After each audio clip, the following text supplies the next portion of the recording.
Day 7 of our ప్రసాదం series ఈ రోజు మహాచండీ దేవి అమ్మవారికి మనం నివేదించే ప్రసాదం కదంబం. ఈ కదంబాన్ని వేరు ప్రాంతాల వాళ్ళు వేరు పేర్లతో పిలుస్తారు. కొంతమంది కూరగాయలతో చేసిన అన్నం అంటారు. కన్నడ వాళ్ళేమో బిసిబిల్లాబాత్ అని కూడా అంటారు. టెంపుల్ స్టైల్ ప్రసాదంగా పెట్టే బిసిబిల్లాబాత్ ఎలా చేయాలో చూపిస్తున్నాను. వీడియోని చివరి దాకా చూడండి. మెజరింగ్ కి ఒకే కప్ తీసుకోండి. వేరు కప్పులతో చేస్తే రెసిపీ మధ్యలో చాలా కన్ఫ్యూజ్ అవుతారు. ఒక కప్పు బియ్యాన్ని తీసుకుంటే ఇంకొక సగం కప్పుతో పప్పు బెల్లం తీసుకోండి. ఈ 1.5 బియ్యం బేళ్లకి కలిపి 4.5 కప్పుల దాకా నీళ్లను పోసుకోవాలి. గుర్తుంచుకోండి, కదంబం ఎంత మెత్తగా ఉంటే అంత బాగుంటుంది. ఒక 10 నిమిషాలు నాననిచ్చిన తర్వాత 5 విజిల్స్ రానిచ్చుకోండి. ప్రెషర్ పోయాక కుక్కర్ మూత తీసి కొంచెం వేడిగా ఉన్నప్పుడే ఇలా మెత్తగా చేసుకోండి అన్నాన్ని. ఇప్పుడు మన దగ్గర ఉన్న కూరగాయ ముక్కలన్నిటిని స్టీమ్ చేసుకుందాము.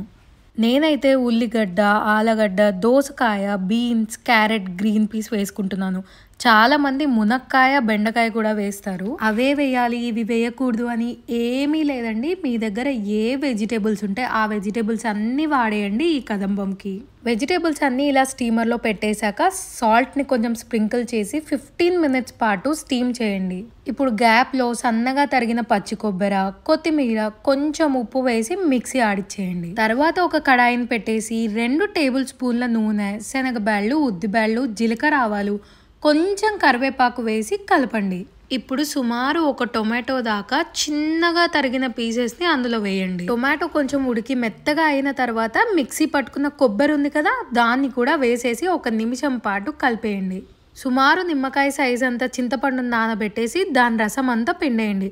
తర్వాత కొంచెం బెల్లం వేయండి, సూపర్ గా ఉంటుంది. చిటికెడు పసుపు, 2 టేబుల్ స్పూన్ల కారం, ఇంకా బిసిబిల్లాబాత్ మసాలా పౌడర్ 2 టేబుల్ స్పూన్లు. ఈ మసాలా పౌడర్ మా అమ్మమ్మ నాకు చేసి ఇచ్చిందండి. రెసిపీ కావాలంటే కమెంట్ సెక్షన్ లో చెప్పండి. ప్రాసెస్ కనుక్కొని రెసిపీ వీడియో మీతో షేర్ చేసుకుంటాను. ఒకవేళ ఈ మిక్చర్ అంతా చాలా గట్టిగా అనిపిస్తే కొంచెం నీళ్లు వేసుకోండి, పర్వాలేదు. తర్వాత మనం స్టీమ్ చేసుకున్న వెజిటేబుల్స్ అన్ని వేసేయండి. ఇంకా లాస్ట్ లో మన ముద్ద అన్నం ఉంది కదా, దాన్ని కూడా వేసి కలిపి మీడియం ఫ్లేమ్ లో మొత్తం మసాలా పట్టేలాగా కలపండి. అంతే, చాలా సింపుల్ గా ఎంతో టేస్టీగా అమ్మవారికి పెట్టే కదంబం రెడీ.